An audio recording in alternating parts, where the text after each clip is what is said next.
was a bona fide scrub.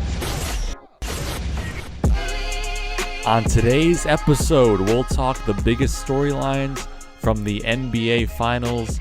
The Celtics grab Game 3, while Steph shines in Game 4. Also, Draymond's impact on and off the court, the comments he made directed towards the Boston fans, as well as the comments they made directed at him. We'll get into all of that. We'll answer some questions about the future of Donovan Mitchell, whether or not he'll come to the Eastern Conference and where he might end up, before wrapping up with some NFL offseason discussion.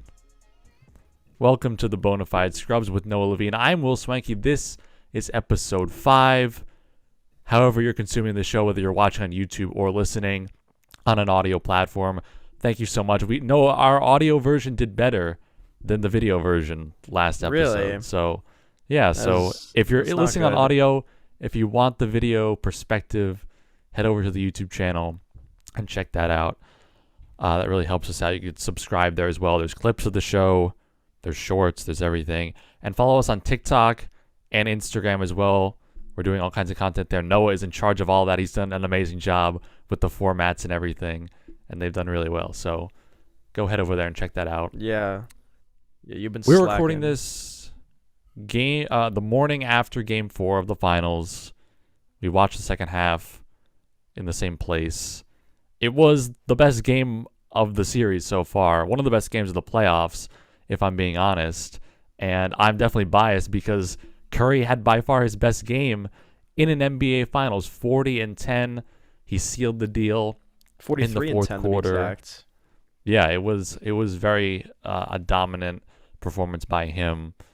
And they get the game that they needed, because going down 3-1, obviously there's only been one team in NBA history to come back from 3-1 in the finals before, and it would have it might have sealed the deal for the series. So the fact that they were able to get Game 4 on the road, tie up the series at 2-2, it's what they needed to do, and it really makes the series more entertaining now, because now we get to go back to Golden State with basically a series restarted. Now it's a race to 4 for the next few games. So very important win for Golden State there in Game 4, Noah. Yeah, they lost Game 3. I thought they were going to be able to win Game 3 too after they had another amazing third quarter. Their patent third quarter as well. But they came up flat in the fourth, and Jaylen Brown, Tatum took over that game. Jaylen Brown, I feel like he's been the best player on Boston all series. Would you agree? He's been more consistent for sure, and he's the reason why they won Game 2, because the beginning of the fourth quarter was his quarter. Yeah, definitely. I think the Warriors made some adjustments in Game 4 that Boston's gonna have to counter with. I mean, I think Steve Kerr took him till Game 4 to realize you can't play Draymond on the floor at the same time as Looney. I mean, both of them are not offensive players at all. Draymond, he sits at the top of the key, dribbles around. He has no offensive game, and even his mom was roasting him on Twitter. Everyone was roasting. Everyone was saying F Draymond in the crowd, and He played a little better this game than last game. He was 1 for 7, but he had 2 points, 8 assists, 9 rebounds. I mean, Kerr sat him for most of the fourth quarter, which is pretty gutsy. I mean, with Draymond Green, such a big personality, that's such a tough thing to do in that position if you're Steve Kerr, but it's definitely what champions do, and Draymond had to sit out, and he came back in with 3 minutes in the fourth and played pretty good defense, but playing Draymond and Looney, it does not work. I mean, the Celtics are so much more athletic than the Warriors.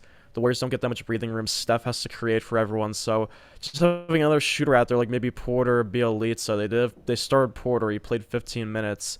He didn't really do anything, but just because of his threat and the spacing, and even playing Poole and going small and having Looney at center, having Wiggins at the 4. I mean, Wiggins came up huge. He's been the most consistent Warrior outside Steph all series. He had 16 rebounds in this game and 17 points. He had huge offensive rebounds in the fourth quarter to save extra possessions. But the adjustments and Steph Curry definitely just won this game for the Warriors. They're the greater team, I think, and they have the best player in the series. And when you have someone that can score 43 and 10 and have ridiculous threes down the stretch, it's hard to beat that if you're the other team. Yeah, Wiggins had 16 rebounds in Game 4, which obviously came up huge for them. you're looking at the plus minus right now. Draymond was a +0 in Game 4 with only 2 points, 1 for 7 from the Looney field. a plus 21. I know he was much better, and obviously Draymond brings other things: 9 rebounds, 8 assists, 4 steals. So he definitely contributed in 33 minutes, but he has ultimately been a detriment to the Warriors in this series, I think, because not only do you look at the on-the-court production as it's gone down throughout his career, and he's basically useless on offense now for some reason. I mean, he's had decent games in the playoffs this run, but in the finals he hasn't been able to do anything. And then you look at the off-the-court stuff with what he's contributed. I don't think that's beneficial at all to Golden State, because ultimately it ends up getting annoying when you have players that are tackling the opponents. They're just doing all these extracurricular things that are not necessary, and then talking about it off the court. It just doesn't seem. It's pretty funny that he goes on his podcast. Yeah, I don't know. I don't like the extra speaking from Draymond. I feel like it's unnecessary, and ultimately it distracts the team and causes problems. Yeah, I wouldn't even start him. I think in Game 5, I think I would have 4 shooters and then Looney out there, because Looney's just a bigger presence. Obviously, he's like 7 feet. He's a better rebounder, and he could bang on the boards against Horford and Williams. I mean, Draymond's too small, and Draymond has no offensive ability, but you might as well have some height out there if you're going to have no offensive ability in Looney. So we'll see what happens. I mean, knowing Draymond, he's obviously going to start, and Kerr is always going to trust him over someone like Looney, but I don't know. It could be a mistake. I mean, now it's 2-2. Well, it's a best of 3. You have to be very crucial with your minutes where you play people now. There's going to be so many adjustments. Playing Draymond in crunch time might not be the best option on offense, but you could do the offense for defense subs like they were doing at the end of Game 4, but they just have to find a way where they can actually play Draymond, because he's still a crucial part to the team. I mean, he's one of the best defenders on the team, and he's a great passer, but they're just going to have to find minutes from him. This is definitely the hardest series he's probably ever had to play in his career. Yeah, and the Celtics match up very well. I mean, I said this going into the series, that they probably match up better than any other team in the playoffs that the Warriors had faced before and probably could have faced in the finals. I mean, I guess you could talk about the Bucks. They're probably a better team. They probably would have been in this series had Middleton not gone down. That's just my opinion about it. But I think Boston, the lineup that they run out, when you have everybody in their lineup can defend. I mean, Horford can defend on the perimeter. Even Jaylen Brown, Tatum, obviously Smart is the defensive player of the year. Everybody's a decent defender, has good size, and can match up and follow around Golden State shooters who have had their moments in this series, but all of them have struggled. I mean, Curry has had foul trouble in Game 3. He really wasn't able to play that much because of his fouls. Poole has been kind of inconsistent at the beginning of the series as well. He did not play as well as he's sort of settling in as we keep going. And Clay has not been his old self. I mean, he's hit some big shots, had a much better last game 2 games he played in Game 4. Right, yeah, 18 points he in had Game 25 4. in Game 3. It was the Clay and Curry show. Yeah. But they have not been consistent throughout the whole series. So No. Boston's been able to limit them. They've been able to get their stops on the perimeter. And they have also been able to capitalize against Golden State's poor defense. Golden State, it doesn't seem that they can defend in the paint at all. Game 3, No, not with the height. that was the reason why they lost. It just the Celtics just kept going inside, scoring over and over. And despite Steph's third quarter run, that was amazing in that game, it just wasn't enough to get them over the hump there, and they just kept attacking the basket, which is why they ended up losing in that Game 3. Yeah, Clay definitely has been playing much better the last 2 games. That's great. And he played amazing defense on Jaylen Brown in the fourth quarter of last night. I mean, the Celtics, I think they scored 2 points in like the final 4 or 5 minutes of the game, and Clay was chasing Jaylen Brown everywhere. It looked like he wasn't even hurt for 2 years. He was playing such good defense, and the whole team just locked in the last 5 minutes. I mean, getting stuff out of Clay is huge, because we know what we're getting from Curry this series. He's averaging like 32 or 33 points in the entire series, but having Clay score 25 last game to get back his confidence, and then, of course, him scoring 18, he hit that big three off that where they double teamed Steph, they blitzed him, and he had that wide open top of the corner three, not wide open top of the corner three, doesn't make sense. Wide open top of the three shot, and I feel like every shot Clay takes in the fourth, I feel like it's going in. That's how I feel about Clay and Curry. I feel confident either of them shooting like from anywhere, and just adding the defense to that made it spectacular how the Warriors were able to win this game. We talked about Draymond being pulled in the fourth and sort of his inconsistent play. Let's hear from Draymond, who responded on how he feels about not playing in the fourth quarter. The end of the game. I definitely never thrilled coming out of the game with 7 minutes to go in the fourth quarter in a must-win game. I'm not going to sit here and act like I was thrilled. I'm a competitor. But at the end of the day, if that's what coach decides, then you roll with it. And, I had to keep my head in the game. And, whenever I went back in, try to make some plays. And so that was just my mindset. Don't make too much of it. I've always been of the on the bandwagon of, if you got something that's rolling, you stick with it. So there's Draymond there.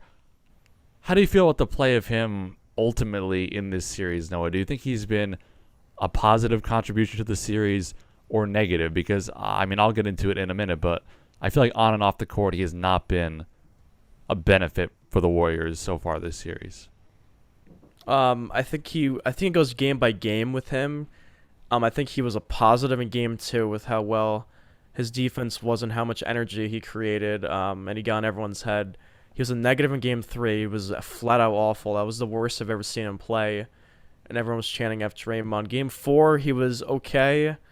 Nothing great. He played better in game 3, obviously, because game 3 was an abomination, but he played well in some spurts in game 4, but still, he's just a shell of himself, and Kerr needs to keep rotating him in and out of during the game. Yeah, it just seems like he's not able to contribute offensively the way he used to.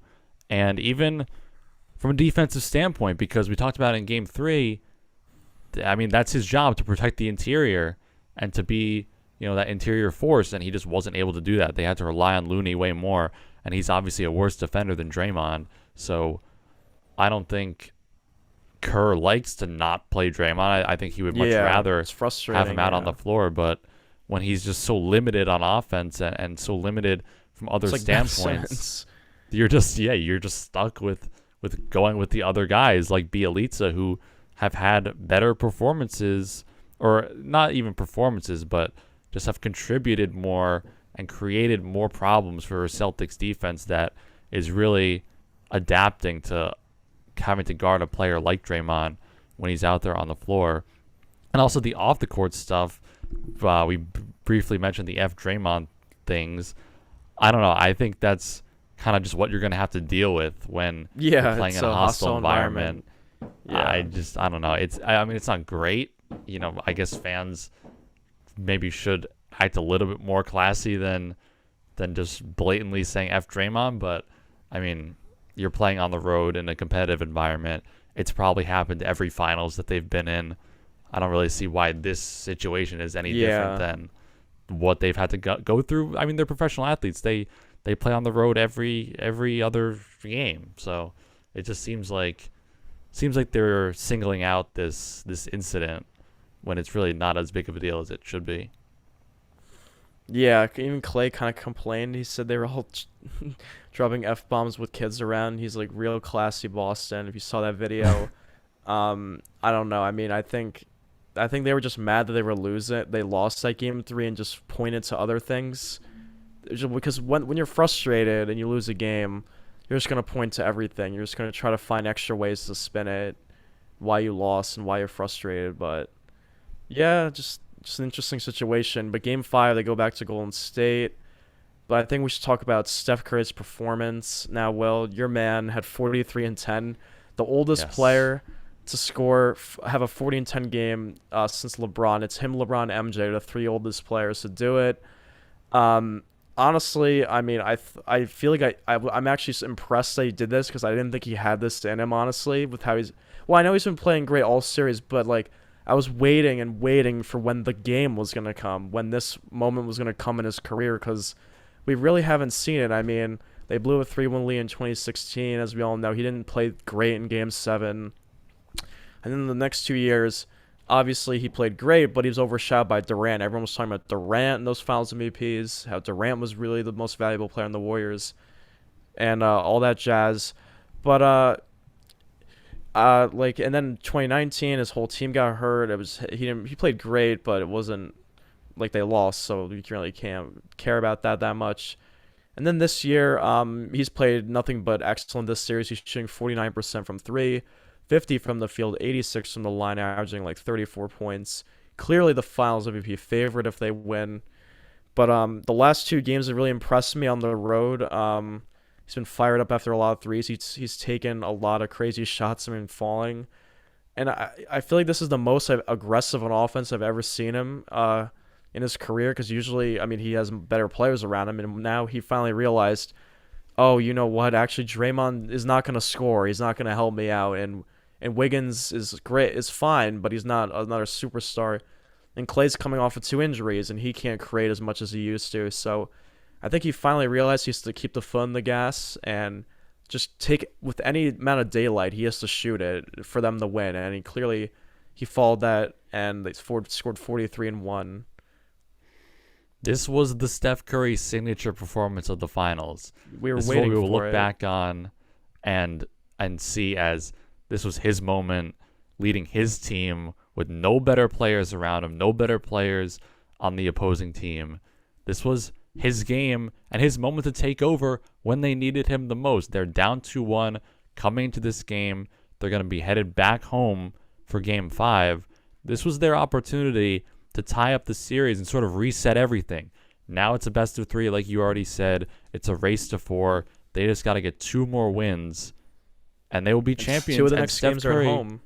This was the moment for him to prove that he is not a finals choker, that he can step up in the biggest moment when his team needs him the most, when the other players around him are not playing as consistent or as well as you expected them to.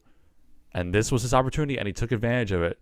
43, 10 rebounds, 7 of 14 from 3, seized momentum in the fourth quarter when it was back and forth all game. It was tied with just a couple of minutes left. I think they were even down a few towards the second half of that fourth quarter, and it was him on the floor hitting threes, scoring inside, doing everything he needed to do to get his team the victory. And that's the reason why the Warriors won. You could look at everything throughout the series. You could point to reasons why each team wins. The reason why the Warriors won Game 4 was Steph Curry and his 40-point performance. That's just the reason why. Yeah, he was fantastic. Every legend has a signature performance in the finals or a big playoff game. Like obviously LeBron, 2016, 40-point triple-double, the block and Iggy. He's had a lot of great moments. Michael Jordan, obviously, the games against the Jazz and the game against the Lakers, hitting that crazy layup.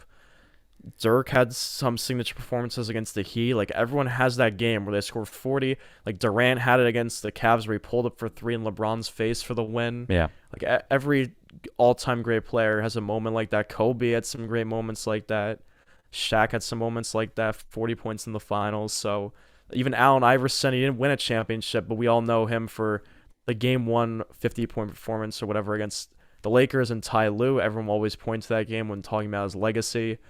And this was the game that was Curry's legacy. I wasn't say it was empty before this game, but it definitely. After this game, and if they win the championship, we'll remember this game forever, and that'll be his 4th ring. Now I have to ask the question to you, Will, if Curry, if he keeps putting up these numbers and he has another crazy game like this, maybe not 43 but 35, and they win this series maybe in 6 or 7, is he the best point guard of all time with 4 championships? And he'll clearly win Finals MVP and an outstanding Finals performance. Magic Johnson can never average 34 in the Finals. Not many players can do that, but where do we put Curry all time? Okay, I'm going to answer that, but I have to plug in my computer, so hold on.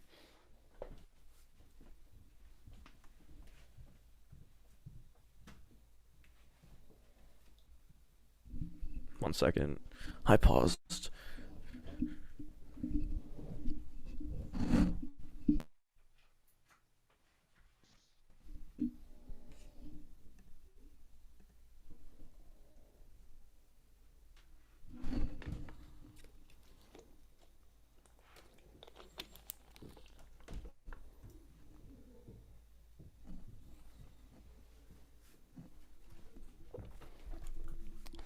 Okay. All right, ready? Yeah.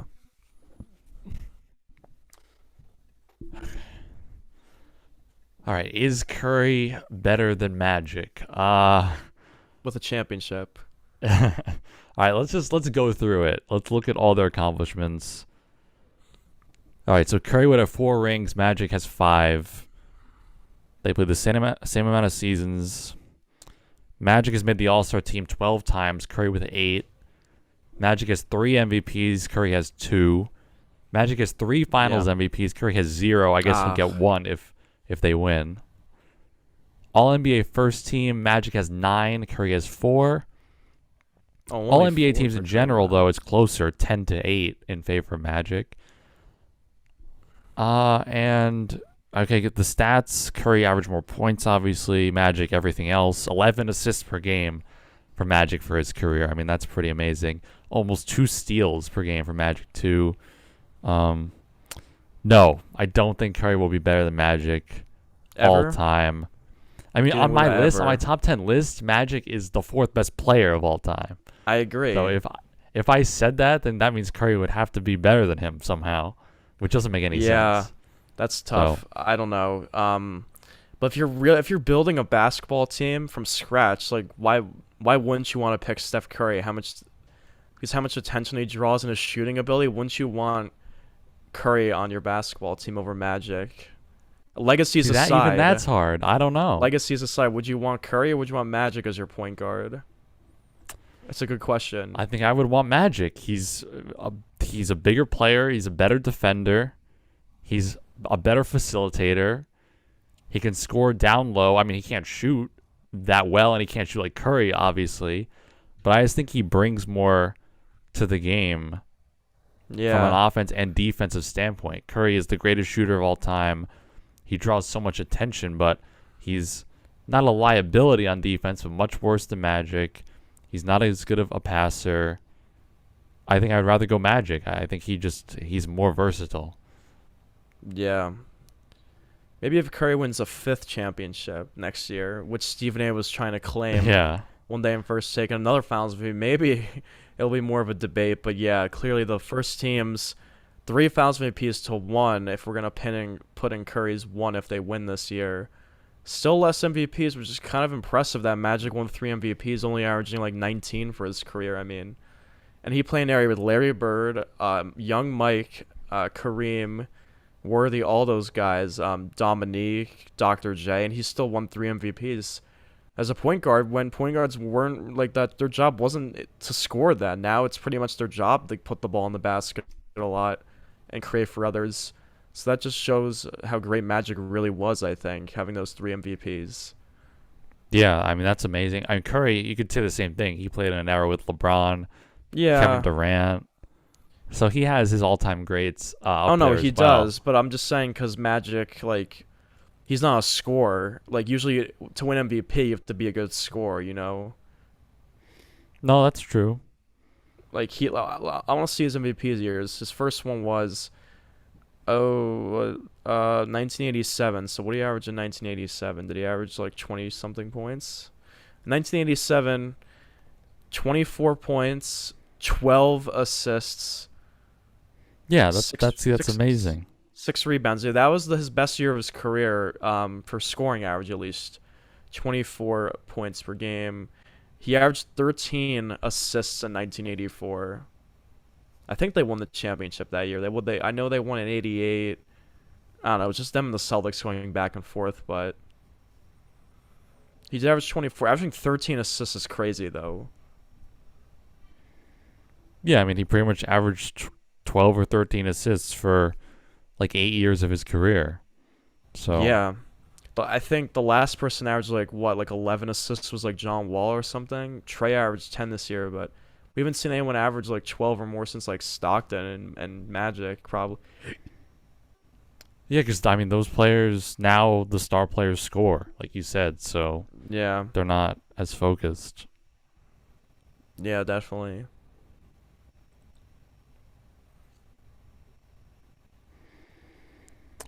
Okay. How much time do we have left? Actually, least wait. 10 Let's go. minutes. Let's say a prediction for what happens the next couple games. Okay. All right, Noah, we're heading back to Golden State for Game 5. We thought that the Warriors were going to win Game 3 in Boston and keep the momentum going. And That did not happen. They end up losing that game and have to steal Game 4 to tie up the series. Basically, going back to Golden State, this is what it should be. 2-2.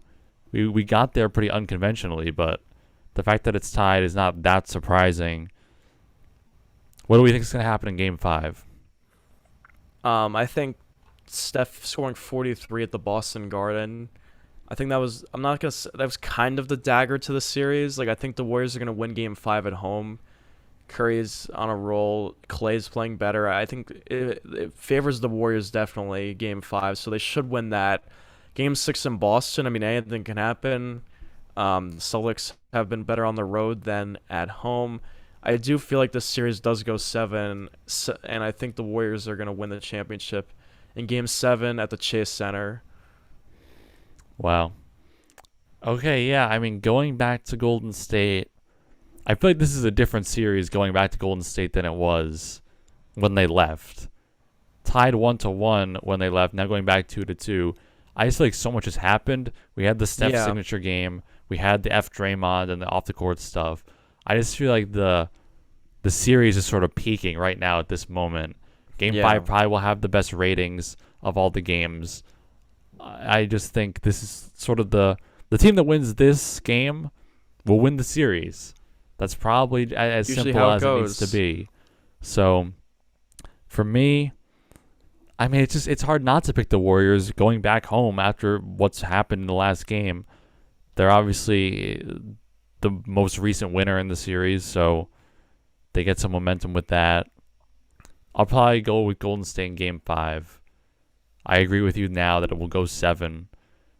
And they just have to close it out at home. It's as simple as that. They could lose Game 6 on the road. If they get their job done at home, they will win the championship. And we will not forget about the Steph performance after scoring 40 in Game 4. It will be gone the waste if they don't do that. Yeah, it will be wasted if they don't win the championship. It'll just be another great Steph game that didn't contribute to a title. Yeah, thinking about the Boston side for a second, I mean, how many teams have really won the championship without having the best player in the series? That's a good. Because think about it, because Curry's reigning because Curry's reigning threes. I mean, we scored 43. I mean, Tatum and Brown can't answer that. They're good players, but not great players as we've seen. Will Tatum was like 8 of 23 in Game 4, but like when you don't have someone like the only person that was matching Curry when he was in the finals was like LeBron, and LeBron's in his own stratosphere compared to everyone else. So. All right, I mean, let's go through it. Let's go through. I mean, I guess actually one that comes off the top of my head. I mean, the Mavs. I mean, Dirk. I mean, he really. Maybe he was better than LeBron. I wouldn't say he was better than LeBron at that time, but he outplayed him in the series. Clearly. I guess. All right, let's just go through it. Teams that have won the championship without having the best player in the series. This season, it's Golden State, Boston. We don't know. Last season, Phoenix and Milwaukee. Giannis was the best player. They won. Yeah. The season before that was the Lakers against the Heat. LeBron was the best player. They won.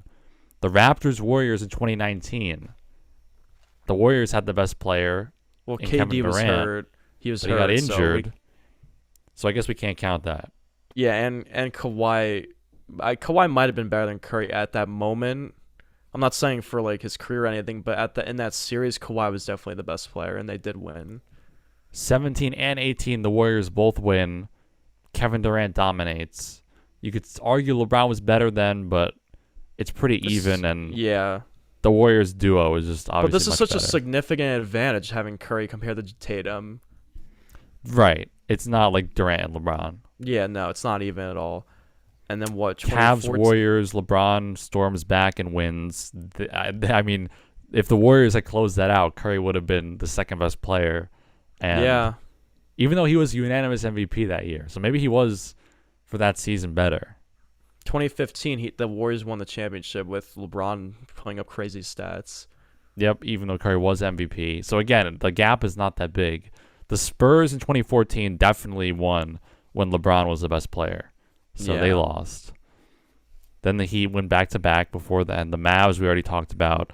The Lakers Kobe in was the best 10-9. player. Kobe Yeah. is the best. The Celtics did beat the lose. Lakers Paul in 08. Pierce. Yeah, Kobe was the best player. Yep, so that's the team. Spurs, Cavs, 07. LeBron gets swept. I guess Tim Duncan was better at that time because it was LeBron's first good year, the run to the finals. I don't know. 06, Wade was just the best player. Wade was the best, yep. 08, 04, the Pistons had nobody and it was Shaq, and they'd Shaq and Kobe the Lakers, and the Pistons upset them. Yeah, that's a good one. That's a big one. You know, actually, and the rest is all a wash. The Spurs, the Lakers, they beat the 8th seed Knicks, the Pacers, the AI Sixers, and the Jason Kidd Nets. So yeah, that's all. Wait, this 2004 finals kind of mirrors this finals if you think about it well. The Lakers were at the end of their dynasty. The Warriors are supposed to be at the end of their dynasty. The Pistons are a team of a bunch of great role players and a few all-stars. And that's what the Celtics are, and they both play good defense. And the Pistons won in 5 against all-time greats like Shaq and Kobe. And the Celtics playing against all-time greats in Steph Curry and I guess Klay Thompson, Draymond Green.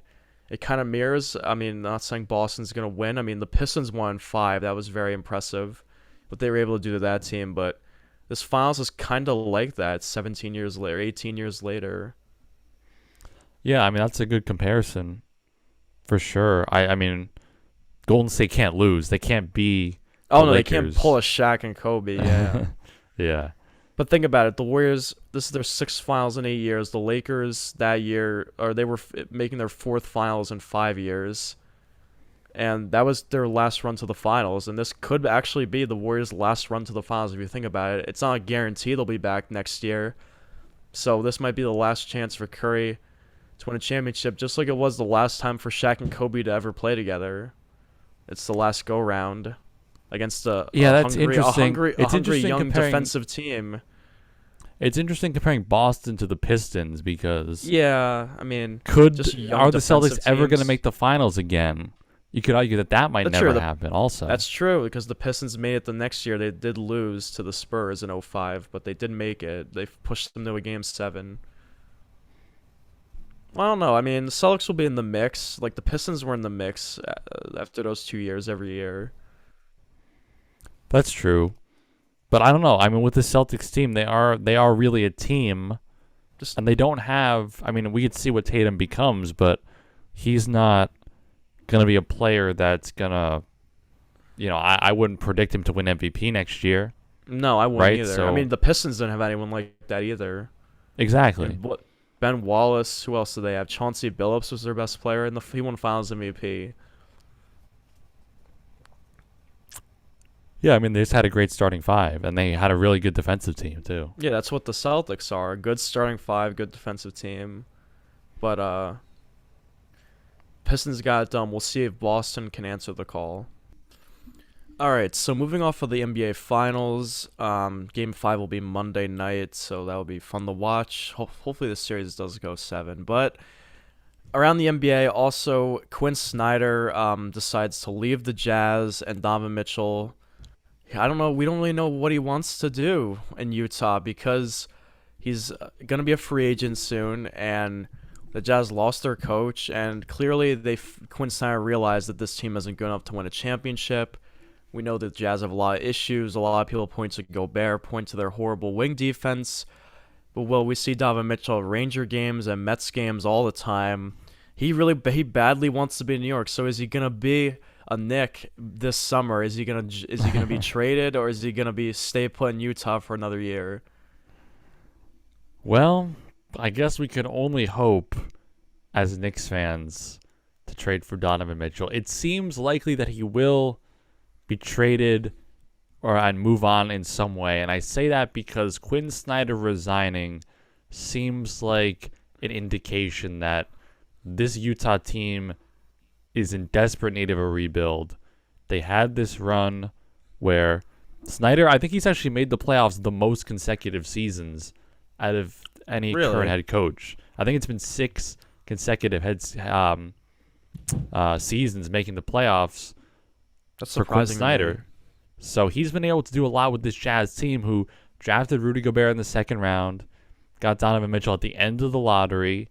This is a homegrown team that was not really designed to be a great team, and they've done a lot. I mean, Mitchell has had amazing performances in the playoffs.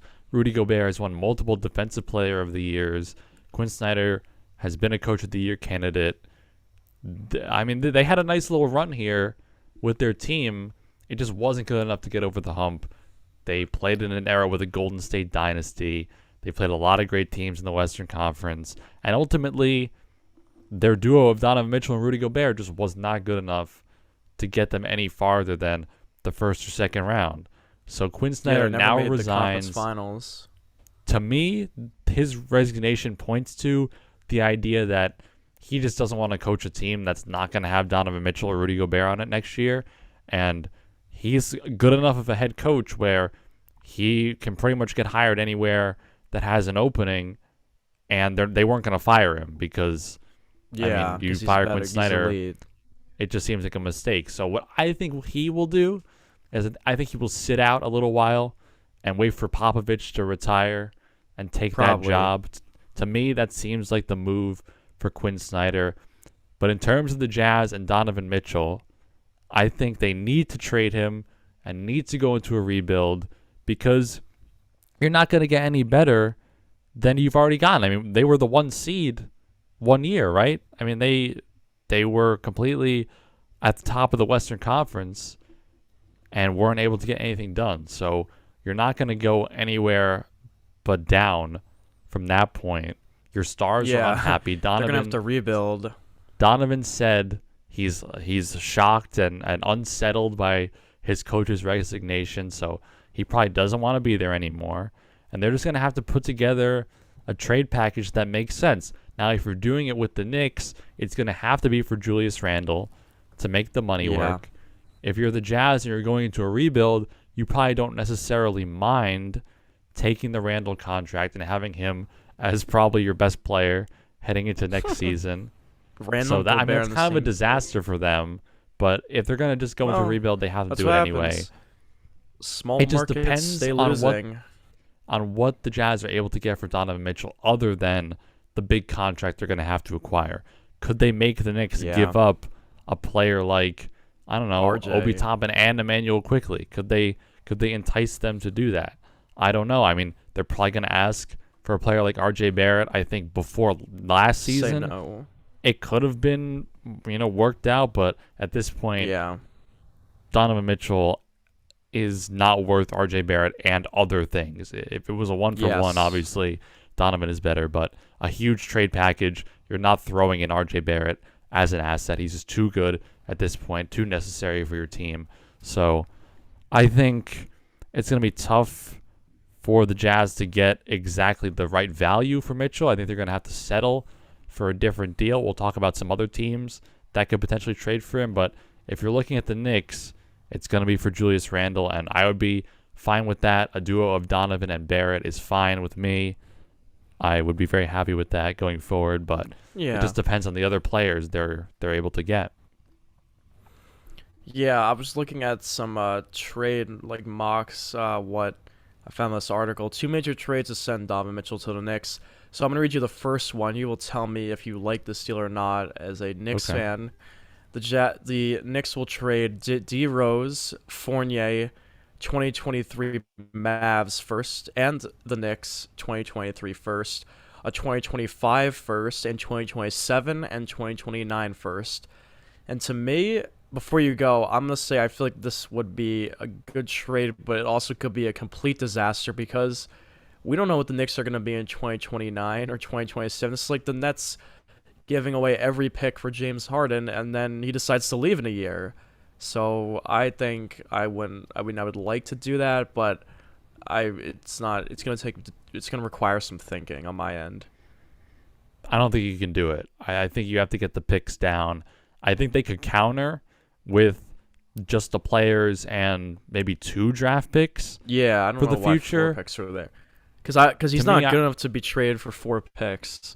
Right, and when you look at the other trades that have been done, comparing him to James Harden, a former MVP, Yeah, Dom's he's not worth that level. value. No. So I think they can get the trade down, lose a couple of those picks at the end, and I'd be fine with it for the rest of it. Yeah. Now the second option for this, whoever wrote this, this is garbage. It's RJ, Reddish, Toppin, Fournier, and the 2023 first, all for Mitchell. Yeah, But why would you want to have Donovan Mitchell and Randall? The point is to get Randall off the team and have Donovan play with RJ in the backcourt. That's the goal here. This trade doesn't make any sense for the Knicks. It's good for Utah. You're getting RJ, Toppin, Fournier. You're getting good pieces. Maybe the Jazz can make the playoffs and salvage their season if they did this deal. Yeah, but that's the thing. The trade can't be good for Utah. Any of the team that's They're gonna want away, it to be good. Well, they're not just gonna give him away for free. It has to be somewhat. Okay, good but for listen, them. the team that's trading away their star player Always when loses. they're not a top 10 player in the NBA, they're always going to lose the trade. Yeah. Because you're not going to give up 10 draft picks for them, and they're not good enough to trade for the other team's best player. Like RJ Barrett is the Knicks' most important player. You're not going to get them to trade him away and other things just for Donovan Mitchell. So I don't know. I mean, if the Jazz had other young assets to give up in addition to Mitchell, maybe you could somehow work it out. But exactly like you said, the point is to put Donovan and RJ together. And the Jazz, they just lost their head coach. They're going to have to do a rebuild. They're going to have to take on Randall if they end up trading with the Knicks. But that's what they have to do. It's the position that they've ended up in. If he doesn't get traded to the Knicks, I feel like it's unlikely he will. I mean, I can hope. There's like a 10% of hope. But where would you want to see him play next year if he's not a Knick? I mean, a contender. What contender do you think he'll end up on if he does end up getting traded this summer? Well, it seems like Miami is the team everybody thinks he'll end up on. And they do need another scorer. It seems like that's what's been holding them back from being able to get over that hump is they just don't have enough scoring. It ends up with Jimmy Butler having to score 45 points a game, and you just can't rely on that to happen every time. So they need a guy who's a pure scorer like Donovan to be his partner. And, I mean, that's a better duo than RJ and Donovan. So of course. I mean, I'm not saying the seems Knicks like- were going to win the championship with Donovan, but it would have No. been a nice playoff team potentially. So I think in terms of trades for Utah with the Heat, they're probably going to have to trade for Tyler Hero and build around Tyler Hero. Well, the Heat are in known Utah. for having good depth. I mean, do you really think Donovan Mitchell getting rid of Hero and all these guys, does that mean they auto come out of the East? I mean, I don't think so. I mean, they're going to have to beat Boston and Milwaukee. They're still there. But I guess I guess you could give away Hero, Duncan Robinson, and I don't know, a pick or something. What would Utah want besides Hero? Yeah, I mean, they're going to want draft picks. Other than Hero, Miami does not have a lot of young assets they can give up realistically. Yeah, but the goal, you got to have Bam, Jimmy, and Donovan play together. You can't get rid of the other two. Yeah, I mean, that's the thing with the Heat is they have a lot of role players that they've gotten a lot out of. Duncan Robinson, Strus, freaking Gabe Vincent. Like, these people are not trade assets, but they've been very good. They've been very good for their team. So it doesn't seem like the Heat have a lot to give up other than Hero and picks, which, I mean, if I were the Jazz, I probably would want Hero over Obi Toppin and Fournier and those players. Yeah, I agree. So it just seems like the Heat maybe have more assets to give up. It just depends on what the Jazz want to do with the future of their team. Yeah, here's a mock trade for the Heat now. The Jazz would get Hero, Max Strus, Duncan Robinson, PJ Tucker, Omer Yurtseven. I don't know who that is. He doesn't play. And then the 27th. Yurtseven? Yeah, that's how it's spelled. Okay. Yurtseven. I don't. That's definitely not how to pronounce it. Yurtseven. I don't know. It sounds like he's like I don't even know. Do you think he's a Middle Eastern player? I'm gonna look him up. His nickname is Big Yurt on He's Basketball Turkish. He's a Reference. Turkish player. He's 23. He was drafted in 2020. He's number 77. He does wear number 77. That's funny. Yurtseven. I don't know. Anyways, back to the trade. It would be that dude. The 27th pick this year, 2024 first, and 2027 first. Yeah, so it's hero and picks. I would like and the rest to do make that. the money work. If I were the Jazz, I would accept this actually, because Strauss isn't even that bad of a player either. Yeah, I mean that seems And that's a you better get 3 deal than picks. D Rose and Fournier. And you get 3 for picks. Sure. Yeah. Yeah, I think him going to the Eastern Conference definitely would be interesting. Hopefully he's a Knick. Nobody's even talking about Dame, and Dame's on a terrible Portland team. Maybe he'll get traded this summer. I feel like the rumors are going to stir It just up seems again like soon. that ship has sailed for him. You think? I don't think so. At Why this does he want point, to play I mean, for this team? I don't know. He doesn't run from the grind. That's his favorite thing. Yeah, but like, this is like going to be a 22-win team next year. Yeah, They got rid of it's everyone. bad. He's got to get himself to Miami if it's not Donovan Mitchell. Dame's better than Donovan Mitchell too. So Dame and Jimmy, I mean, that'd be a fun team to watch. Okay, so just trade Donovan to the Heat and trade Dame to the Knicks. Yeah, I'm fine with that. Dame will get us a first-round playoff series to watch. I mean, the thing we didn't talk about is Donovan's relationship with New York. I mean, you brought it up a little, but he probably would want to play for the Knicks more than Yeah. the Heat. But he doesn't have any say. The team's just going to trade whatever they want. He's got to call Utah right now and say, "Get me on the Knicks. I'm not going anywhere but the Knicks." Well, he doesn't have that option. That usually works though when a player does that. I guess. Like AD only was going to go to the Lakers when that trade happened. Obviously, it was way better assets and it was worth it because the Pelicans got the first pick. So well, blah, blah, that's blah, because AD's contract was expiring the next year, and he was just gonna whatever team traded for him, he just wasn't gonna play for. That's why he was able to do that. It's longer than 1 year. Let's find out. Yeah, because AD just was gonna opt out of whatever team. Oh, this dude's traded for him. This dude's an idiot. Why did he sign a 5-year extension in 2020 if he knew he was gonna want out? I don't know, because he wanted money, and the team wasn't trash. His so the deal didn't resign. kick in, and the deal didn't kick in until this season, and includes a player option for 25-26 season. Yeah, so he's on the contract for 5 years. Yes, he has 4 more years left, pretty much. Yeah, so he can't pull an AD. He can't be like, "I'm not going to play for you."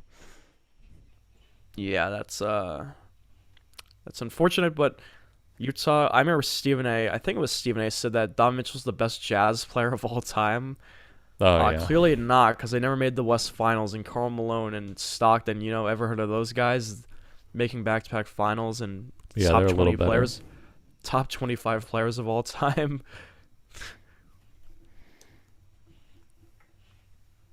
Stephen A. just does some crazy things. Do you see that he was do you see that one clip now? He's probably getting sick of fighting JJ Redick and McCollum on First Take. His face. He just went on JJ's show though, and they interviewed him. I didn't watch that. I have to watch that. It's probably a good interview, Yeah, but it was fine. Just funny how his face. He's getting tired of JJ cooking him. Yeah, I mean they went into like the background of First Take and were like, "We're gonna pick topics that we disagree with on purpose." That's what they said, and the point is to have a debate. So I guess the more disgusted JJ is with the opinions, I guess it is they acknowledge that is better. So I don't know. It's probably fine. Yeah. I don't think it's real that he hates debating them. No, but it's just funny how he just looks stressed when JJ and McCollum were teaming up against him. Yeah, and of course KD had something to say about that too. He was like, the new baseball guy, Mad Dog, Stephen A. can't get out of that. He has to debate real athletes. Yeah, that's funny. The first take just went downhill since Max left. I feel like, even though the ratings have been good, The ratings are up. That's not true. It doesn't make sense. Max was so much funnier to argue with. I don't know. People, I guess, we're in the minority. People like the Mad Dog screaming and the JJ stuff. Yeah. All right, I guess we should move on. We could talk about the NFL. We've never talked about the NFL on the revitalized version of the show. No, we talked about baseball before football. Well, it's baseball season and football's dead, so That's true. That seems to make sense to me. You wanted to bring up this article ranking the best and worst NFL off seasons of 2022. I don't have ESPN Plus, so you're gonna have to read it. Yeah, of course. This is from Bill Barnwell ranking the I'll read you the top 10 and we'll discuss, because I'm not going to read every team. That's pointless. Yeah. But I will tell you which team had the worst offseason, because I thought this was kind of funny. Let's see. Can you guess who had the worst offseason? I mean, the Seahawks traded the best player they ever had, so that's not good. The Bucks almost lost Brady, but he came back. The Chiefs traded Tyreek Hill, but I don't know. They're not going to have the worst offseason. The Packers lost Devontae whatever Adams. his name is, that receiver. You don't even know. Adams. Bro, my brain is not in football mode right now. It's freaking June. Get ready, I'm fantasy good. in 2 months. I'm going to go with the Seahawks. I think that'd be funny for the show, and I hope it is. You're right, it was the Seahawks. Yes, Getting let's go. Russell Wilson. They paid Quandre Diggs. They just lost Wilson. Didn't really add that much back. I mean, they got Drew Lock and Fant. Drafted a good left tackle in the first round, but they were the worst. Where's my team on the list? Are they in the top 10? I will scroll. I'm trying to find the Vikings right now.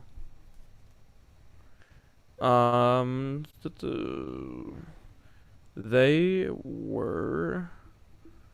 I don't think they were in the top 10 because I already looked at this. They're 17th. Okay, that's mid. Yeah, there's a definition of mid. All right, I'm going to read you the top 10. We'll discuss and we'll see. All right, so number 10, the Dolphins. Number 9, the Packers. 8, the Rams. Packers were in the top 10? Yep, 8 For what? Rams. For what? 7 Jets. Number 6, the New York Giants. Number 5, the Ravens. Number 4, the Bucks. Number 3, the Chargers. Number 2, the Philadelphia Eagles. And the number 1 team that had the best offseason was the Denver Broncos. Okay, so Bill over here loves Russell Wilson. Yeah, so let's start with the 10th. Let's start with number 10, the Dolphins. They got Tyreek Hill. They added Teron Armstead, a great left tackle. Connor Williams, a guard. They got Gesicki back. They added Chase Edmonds. I feel like they had a better offseason than 10th. Now I'm reading all these names they brought in. They brought in Raheem Mostert, too. They almost made a move for Watson, but obviously with that bad thing going on, yeah, I don't want to get into detail with that right now. But yeah, that's a way to describe it, that bad thing. Yeah, that bad thing going on. I feel like they add a lot of good guys, and I feel like the Dolphins are in prime position to make the playoffs now if Tua improves. So I do feel like they were better than the 10th best offseason. What do you think? I mean, yeah, that list of names is impressive. They get one of the and best they added another receivers in the NFL. And Melvin Ingram for 1 year, although he's not that great. But they also I extended guess Xavier Howard. I feel I like mean, they made all the moves they needed to. That's a great offseason. It's just they weren't a very good team to begin with. So I guess that holds them back. It seems like all their new players are going to be all of their best players. So that's I don't know. True. I mean, I guess that's the definition of a great offseason, yeah, that right? should. So, Isn't that how it should be? So yeah, I don't they think probably like a should be higher contender than is 10. supposed to get that much better the next year. They probably Yeah, the should be higher. Dolphins, because they added everything that they needed. They filled out all their weaknesses. I mean, you could say what you want about Tua if you think he's a good quarterback or not, but they didn't have a deep threat. They didn't have a great receiver. I mean, Devontae Parker is fine, but this is Tyreek Hill we're talking about. Well, what about Waddle? Changer. Waddle is well, good. yeah, they've Waddle, but he's not Tyreek Hill, obviously. He was just a rookie. No. So add Tyreek. They didn't have a left tackle. Teron Armstead's an elite left tackle they got from the Saints. He's been a veteran for a while. They added another guard. They fixed their offensive line and added Tyreek and Chase Edmonds, and they've had garbage running backs the past like 3 or 4 years, I feel like. Who even was a running back last year? They had Gaskin, right? Yeah, it was Gaskin. Well, they added Chase Edmonds. They added Chase Edmonds and Mostert and Sony Michel. I mean, none of those guys are elite, but I feel like that's pretty decent depth for 3 guys, along with the offense. They have good weapons now, for sure. And they have a new coach, no Brian Flores anymore either. Number 9 was the Packers, as I mentioned before. Yeah, they had a better offseason than them, for sure. The Packers lost their best weapon. Yeah, they got rid of their best pass rusher. They lost Darius Smith, yep. They added people in the draft, but they're rookies. I mean, I don't know how much we can count on rookies sometimes. Their offseason wasn't even good, let alone better than the Dolphins. The 8th was the Rams. There's no way. Yeah. Yeah, the Rams maybe should be higher. I mean, they just added their best players again.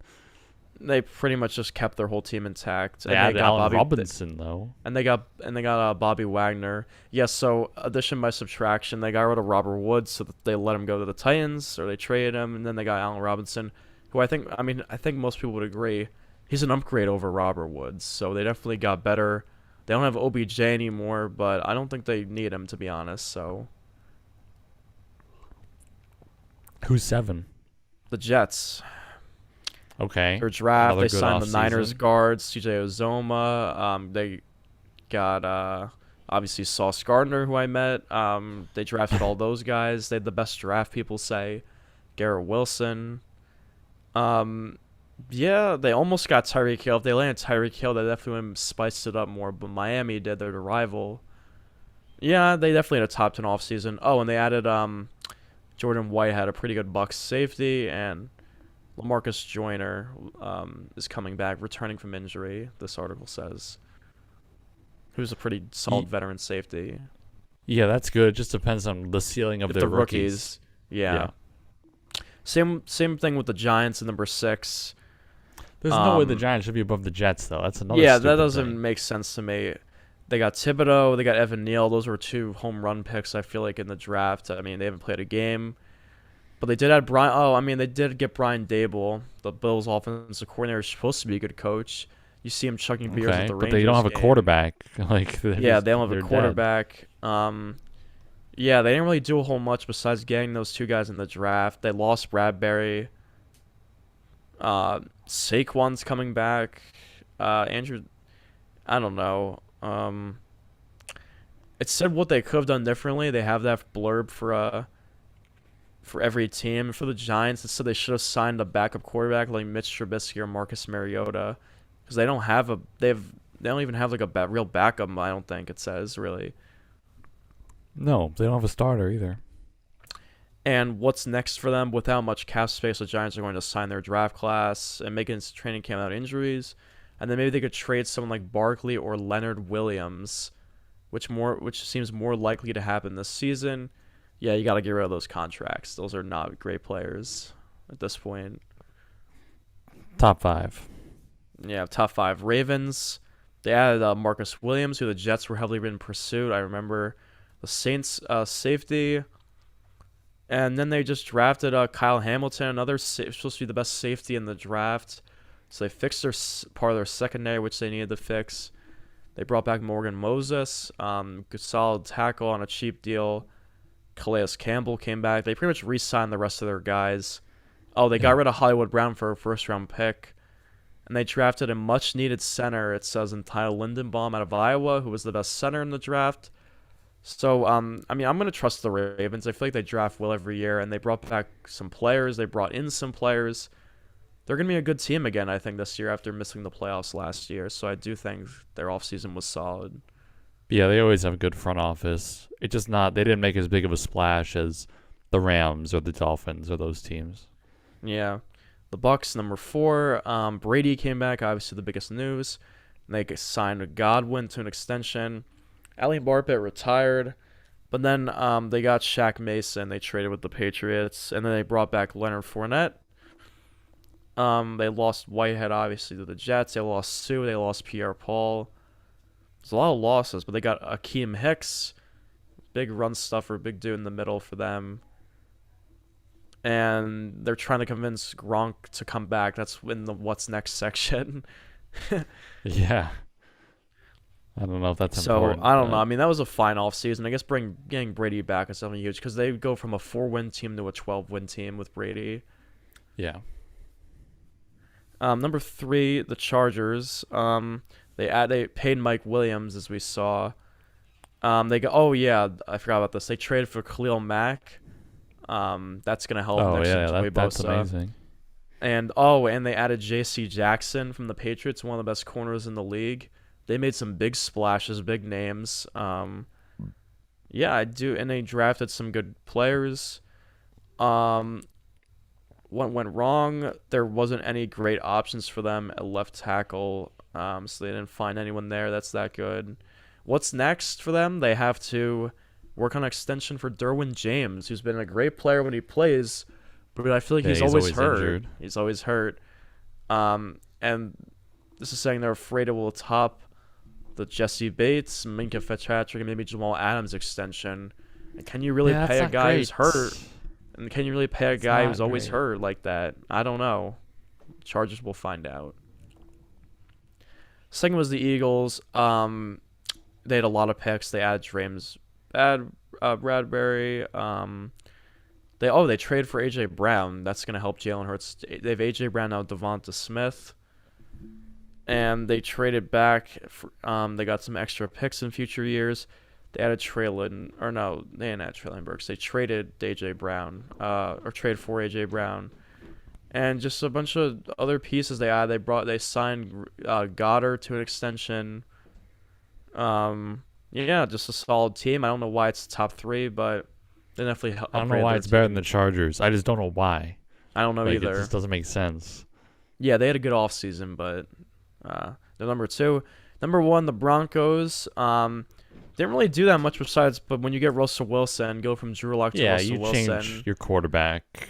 Change to a top 5 quarterback. You're going to be a playoff contender, and that's what the Broncos did.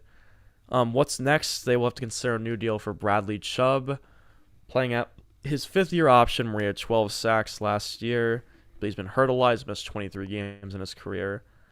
What they could have done differently, this says they should have used their 2nd-round pick on edge rusher to help out Bradley Chubb because obviously Von Miller's gone, and they should have signed Melvin Ingram III, who I believe went to the Dolphins or one of those teams I read off earlier. So their defense is still going to be good, I think. And what went wrong? Yeah, bringing back Melvin went wrong because they should have committed fully to Javonte Williams, who had a good stretch last year. Yeah, so I don't know what doesn't make sense why you do that. So Barnwell is complaining about that. He's also he did like the Randy Gregory signing, even though I think that's kind of dumb. 5 years, $70 million, but only $28 million is guaranteed. He's not some stud, but he's a solid player. So that's kind of funny. The Seahawks were 32nd. The Broncos were 1st. That's just what happens. So you give away your quarterback. Yep, I guess that makes sense. And they play each other week 1. Yeah, that's hilarious. Good job, NFL, doing that. Yep. All right, I think that'll do it for episode 5. Hey, whoa. Thank you. You forgot about NNN? Whoa. We're doing NNN? Bro, no. Why? We have to space it out. We can't do it every episode. Oh, come on. Fine. I think this has been long enough. This is like 50 minutes.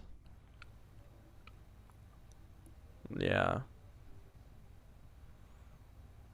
All right. Thanks for listening. Please subscribe. Follow us on TikTok, Instagram, all platforms. There will be clips from the show on YouTube. There will be clips on TikTok and Reels on the Instagram. Also, don't forget to leave a rating and review if you're on Apple. And you can watch us on Spotify, too. There is a video on Spotify where, like, Joe Rogan. Yeah. We have videos. I don't see many people with those. But we paid Spotify off to allow that to happen. Psych. Peace. All right, goodbye.